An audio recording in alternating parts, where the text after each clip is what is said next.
સીતાબા સેવા ટ્રસ્ટ તાંતિયાણા દ્વારા રામનગર પેટાવર્ગ શાળાના વિદ્યાર્થીઓને ગણવેશ અને સ્કૂલ બેગનું વિતરણ કરાયું.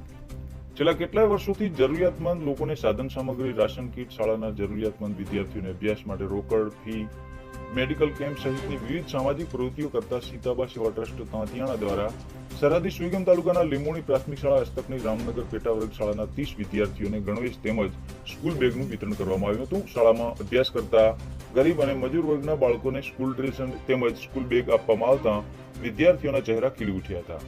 મંગળવારે યોજાયેલ સ્કૂલ બેગ અને ગણવેશ વિતરણ કાર્યક્રમમાં ટ્રસ્ટના પ્રમુખ સવાભાઈ પ્રજાપતિ તેમજ ટ્રસ્ટીગણો અજયભાઈ ઠાકોર, પ્રકાશભાઈ પ્રજાપતિ, વિક્રમજી ઠાકોર, પરસોત્તમભાઈ સુથાર, મનસુખભાઈ સુથાર, મુકેશભાઈ પરમાર તેમજ સેન્ટર શાળાના આચાર્ય નાનજીભાઈ ચૌધરી, ડેપ્યુટી સરપંચ હરજીભાઈ, એડવોકેટ રાજુભાઈ, દશરથજી ઠાકોર, નવીનભાઈ ચૌધરી, કિરણભાઈ ઠાકોર, વિક્રમસિંહ ઝાલા સહિતના પત્રકાર મિત્રો, શાળાના શિક્ષકગણ સહિત વાલીગણ અને વિદ્યાર્થીઓ ઉપસ્થિત રહ્યા હતા. અત્રે ઉલ્લેખનીય છે કે રામનગર પેટાવર્ગ શાળાના સ્કૂલ બેગ અને સ્કૂલ ગણવેશ આપવામાં આવે તે માટે સીતાબા સેવા ટ્રસ્ટના ટ્રસ્ટી અજયજી ઠાકોરને પત્રકાર દશરથજી ઠાકોરે પ્રેરિત કર્યા હતા, જેના ભાગરૂપે મંગળવારે ટ્રસ્ટી ટીમ દ્વારા શાળામાં સ્કૂલ બેગ અને સ્કૂલ ગણવેશનું વિતરણ કરવામાં આવ્યું હતું. કાર્યક્રમ બાદ ટ્રસ્ટીગણે ખરેખર જરૂરિયાતમંદ બાળકોને સ્કૂલ ડ્રેસ અને સ્કૂલ બેગ આપી હોવાનો સંતોષ વ્યક્ત કર્યો હતો.